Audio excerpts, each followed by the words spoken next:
Hello everyone, so I'm here today to film my July empties. These are all of the products in my makeup, my hair care, my perfume, my skincare that I finished since my last empties, which I think was in May. So this is about 2 months, a month and a half worth of products that I want to show you that I finished. I'm going to start with makeup because that's everyone's favorite part, and I will start with some products that I'm decluttering. So I've got 3 lip products and an eyeliner. The first is the Revlon ColorStay 2-in-1 Angled Kajal eyeliner in the shade Graphite. I was using this in my Project 50 pan and I just don't like it very much. I used it for as long as I cared to and now it's going. This lip product is also from Revlon. This is the Revlon Ultra HD Matte Lip Color Metallic Finish in the shade HD Gleam. I purchased this because I just thought it was a really pretty color, but I've kind of come to the conclusion that metallics just don't suit me, or just don't really suit the kind of makeup that I like wearing. This one in particular wears really badly and balls up and gets really chunky on the lips. These other 2 products I'm decluttering are also metallic lip products. They're from Miniatures from Too Faced. These are the Melted Metal Liquified Metallic Lipsticks. This one is Melted Metallic Peony and this is Melted Metallic Macaron. I absolutely love these colors. I think they're so pretty and that's why I've kept them for so long.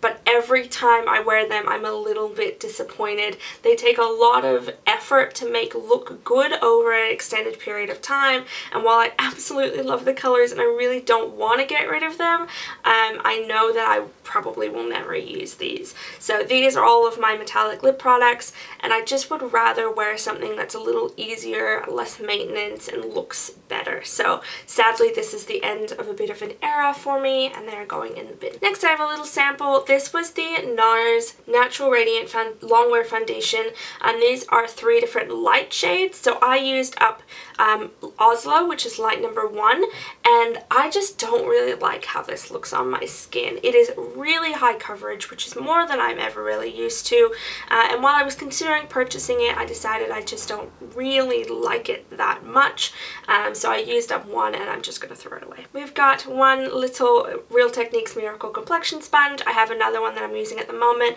I think I prefer beauty blenders, but I purchased a 4-pack of this, so I am using them slowly. I've also got this cult product. This is the Glossier Boy Brow in the shade Brown. I purchased this last year and was really excited to give it a try because all of my favorite bloggers love it, and I really don't love it. I think it looks really chunky on my brows. It gets really flaky and goes all over my face throughout the day, and I just don't really like it. There are better brow gels out there that are easier to get in Australia, so I'm glad I tried it, but I wouldn't recommend and I wouldn't repurchase. Another eyebrow product, this is the Soap & Glory Archery 2-in-1 Brow. It's got a setting gel as well as a brow pencil on this side. It was really warm. This was the shade Brownie Points. It was a really warm shade, and I've kind of come to the conclusion I don't really like eyebrow pencils that are this triangular shape. I just don't find it that easy to use, so I'm glad I've used it up, but I won't repurchase. And I have 2 Hourglass eyeliners. These are the 1.5mm mechanical gel eyeliners in the shade Obsidian. I love the way these look. I love how they apply. They are so fine, and I just really love how black they are on the lids. But they last like 3 weeks at most, maybe 2 weeks. They only have 0.06 grams of product in them, and I purchased these in a 3-pack for over $60, so I love them, but I will not buy them again because they are too expensive, and that's just the way it is. Another eye product, this is the Perricone MD No Mascara Mascara. I got this as a gift with purchase a long time ago from Mecca, and I was really excited to try it because it's not a product I would have purchased for myself. This is what the brush looks like. It's one of those ones that's like different on different sides. So the idea is that one side you apply and one side you comb through. Pretty much from first use, I knew this wasn't a mascara from me. It is really natural. That's why it's probably called the No Mascara Mascara. And I want something that's a little bit more dramatic, that's blacker, more volumizing. So this is really nice for separation and for length. I just probably wouldn't buy this because it's not the kind of mascara that I like. I also have a lip balm. This is my Revlon Kiss Balm in the shade Juicy Peach. I actually really liked this lip balm. I purchased it on a whim because I love anything that smells like peaches. and I put it in my Project 50 pan, and I was able to finish it. I would repurchase this. It is kind of an expensive lip balm, but I love the way it smells, and it has SPF 20 in it, and I just really liked it more than I expected I would. So when I get through more lip balms, I'll probably buy this again. Last two makeup products. This is my Mecca Cosmetica All Set Makeup Perfecting Mist. The mister on this is not excellent, but it is a pretty good setting spray. I would consider purchasing this again, but my favorite is the MAC Fix Plus, so I'll probably buy that over this, but I would recommend it. I think Mecca Cosmetica products are really, really good. Their home brand products are very good. And this is my MAC Strobe Cream in the shade Pink Light. I use this underneath my foundation mixed in with primer. It is a staple in my collection. I haven't purchased it again yet, but I will. I really love it, and Pink Light is my favorite shade. Now on to skincare. I have a lot of skincare to get through. The first is a tool. This is a cognac sponge, or a rip-off one that I got from Big W. I used it for a few weeks, decided it wasn't really doing anything special. This is what it looks like all dried out. It's kind of like a cleansing, gentle exfoliating kind of product. I understand the point of it, but I don't really need it. I finished up 2 full-size face masks. These are my favorite face masks of the moment. This is the Herbivore Brighten Instant Glow Mask. It's got a ton of fruit enzyme in it, and it like stings when you put it on. I really, really liked this product, and I would buy this again. I think it's about $70 in Australia, which is kind of a lot, but I would buy this again. And this is the Body Shop Himalayan Charcoal Purifying Glow Mask. This is exactly the same as Glam Glow Youth Mud Mask. It is exactly the same. It smells the same, it looks the same, it does the same thing. It is a third of the price in Australia. I would buy this in a heartbeat. Absolutely loved it. So far I've loved every single Body Shop mask from this range that I've ever used, so would highly recommend, will repurchase. The next full-size skincare product that I finished was the Emma Hardy Amazing Face Moringa Cleansing Balm. This is from like OG YouTube days, way back when Carolyn Hirons was only just becoming really popular. She has always raved about this product, and I've always wanted to try it, but it's not available in Australia, so I waited until I was overseas to purchase it. This is the best cleansing balm I have ever used. When I finish up some other cleansing balms, and probably after I've tried the Elemis one, I will repurchase this. It gets everything off, doesn't sting my eyes, kind of makes my eyes a little bit filmy, but not too much, doesn't require any rubbing, emulsifies really beautifully. The texture is really nice and kind of like a melted butter consistency, so oilier than something like the Clinique Cleansing Balm, which is really waxy. I absolutely loved this, and this is the best cleansing balm I have ever used. So I will repurchase this most definitely, but I will have to have it shipped from the UK. 2 more full-size skincares. These are both moisturizers. The first is the Glossier Priming Moisturizer. I purchased this in a kit from Glossier, same time I got Boy Brow. It has retinol in it, which I think is really odd that they don't advertise that. So I used it just as a nighttime moisturizer mixed in with my oils, because I find it just a really simple moisturizer anyway. I don't think it's an excellent primer. It was fine. It was pretty standard in my opinion. I thought it was nice. It didn't irritate my skin, but I wouldn't go out of my way to buy that again. And this was the Murad Essential C Day Moisture Broad Spectrum SPF 15 PA++. This I got in a skincare set from Murad that was out over Christmas time. This by itself, this is full sized. This is a 50 ml bottle, is $108 in Australia, and I just can't even fathom paying $108 for this. It felt like a moisturizing sunscreen. It smells like sunscreen. It blends in like sunscreen. It was moisturizing, and I enjoyed using it during winter because it had a little bit of SPF in it as well. But man, there's no way I would pay $108 for this. All the rest of my skincare are miniatures, so I'll go through these pretty quickly. The first 2 are from a brand called Andalou Naturals, which only just recently became available at Priceline, so I have purchased a lot of products to try them out, a lot of miniatures. These are from the 1000 Roses range, which is for sensitive skin. I really like rose products on my skin. I think it's really moisturizing and regenerating. So this was the Heavenly Night Cream, and this was the Beautiful Day Cream. I thought both of them were a bit too too fragranced and a bit too silicone-y in texture. I don't know how much silicone they contain, but they weren't my favorite moisturizers. I've tried others that I have preferred, so I'm glad to have tried these, but I wouldn't buy full size. This was the Drunk Elephant TLC from Bruce Glycolic Night Serum. This was a little mini.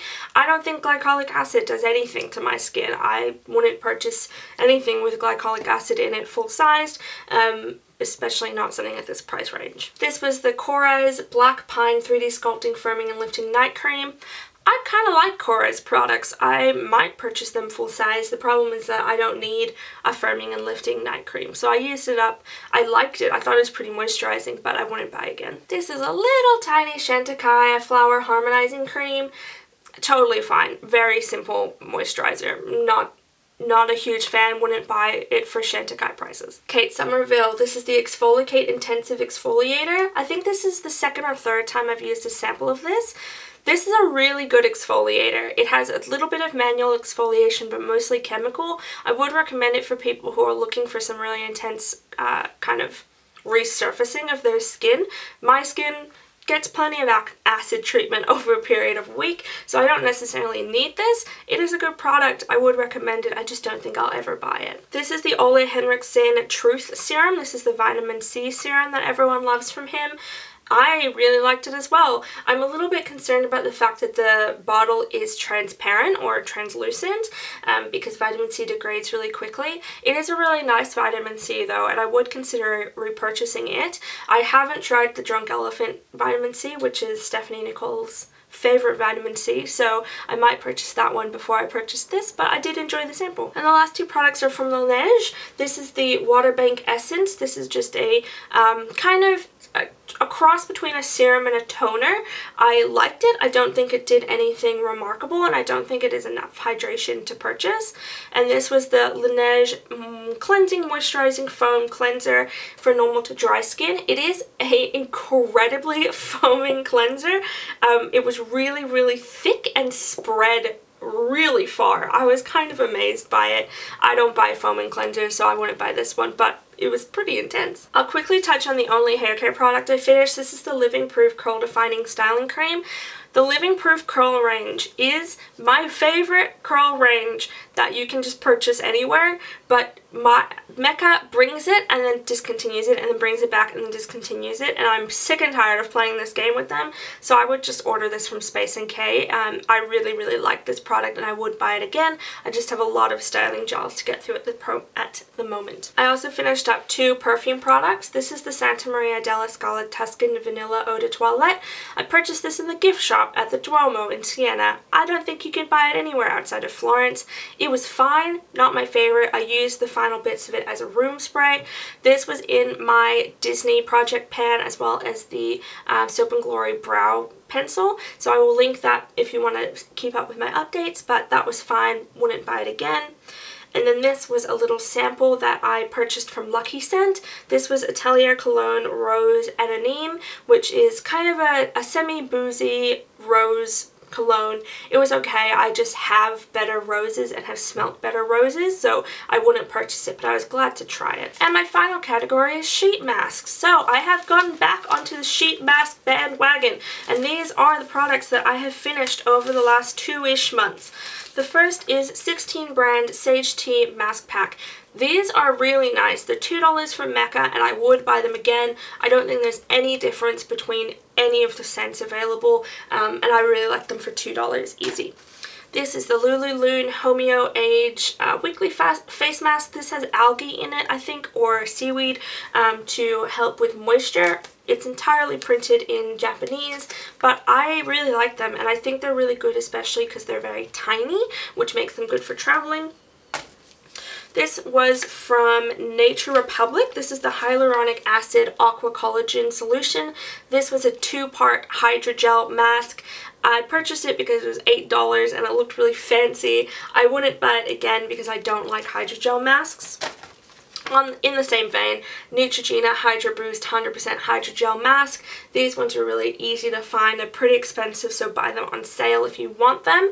And it's a 2-part hydrogel mask as well. I don't like hydrogel. I would rather use a sheet mask. I got 2 of those. Wouldn't buy it again. From exactly the same range, I used up the Neutrogena Youthful Boost Hydrogel Mask. This smelled like straight up alcohol. Or you know what, actually it smelled like nail polish remover. That's what it smelled like, and it was really difficult to keep it on for any longer than a few seconds. Again, hydrogel, wouldn't purchase. Another hydrogel, this is the Nature Republic Marine Aqua Collagen Solution. Wouldn't purchase because I don't like hydrogel, but these are really nice. They're $8, so try and find them on sale. This one I really liked. This is the Garnier Skin Active Hydro Balm Tissue Mask, the Ultra Hydrating De-Stressing Mask. This was lavender scented, lots of solution in this one, and fit really nicely on my face. Would purchase that again, really nice. This was the Real Barrier Control T-Spot Solution Mask. This is like an acne treatment sheet mask. It came in 2 parts. It had a sheet mask on the top, and then on the bottom it had those little acne patches. These are just tea tree patches, so they're more natural, I think, than the CosRX ones. I just wanted to see if they did anything, and you know what? They kind of do, so I was glad to try that. Wouldn't buy it in a pack, but I did really enjoy using them. And this was the J. June Cosmetic Rose Blossom. I always buy this mask. I just think it is a really simple rose hydrating mask. Love it. And another from Lululemon. This is the Sweet Drop Weekly Face Mask. This one is honey. It's supposed to be more hydrating. Again, I really like how this one feels on the skin. There's lots of moisture. It comes in a really small package, makes it great for travel. Would buy it again. I currently have a 5-pack. So there you go. Those are all the products that I've finished up since my last update, or my last empties in May. If you've used any of these products or have any recommendations, please let me know down below. I would love to chat about my empties. If you do empties, I'd love to come and watch. I'm just really into watching people finish stuff at the moment, and this is all that I have finished. I've finished heaps of stuff, especially in July, as I'm doing No Buy July. I don't often talk about this in my empties or in any of my videos, but I keep track of all of my spending and like use up in terms of financials. So I have a spreadsheet where it keeps track to make sure that I'm spending no more than I am using up. Of course, every single year I spend more money than I use up, but this month I've finished approximately $400 worth of products, and that's more than I've used up in any month previous to this year. So if I can stay on track and finish about $400 or more worth of products for the rest of the year every month, then I will have, for the first time ever, used up more than I have spent. So that's kind of the goal I'm setting for myself for the rest of the year. I'm going on an unofficial no-buy here, okay? I just recently watched Jessica Lee's video about no-buy tips in regards to her year-long no-buy. That was linked to me through Amber F's Project Pan update. And I found that really inspiring and has kind of motivated me to commit to something I've been thinking about for a while, and that's not buying anything other than replacements for the rest of the year. I'm going to see how I go. There are a lot of palettes at the moment I would love to purchase. There's a lot of skincare I would love to purchase. But I have like other life goals that I want to meet first. So I'm going to see if I can reach the $2,000 mark by the end of the year, between now and the end of the year. Wish me luck. I'll try and keep you updated in empties because this is an unofficial no-buy. I don't want to do no-buy updates. But anyway, that's just something here at the end. So thank you very much for watching, and I hope you have a really good day. Bye.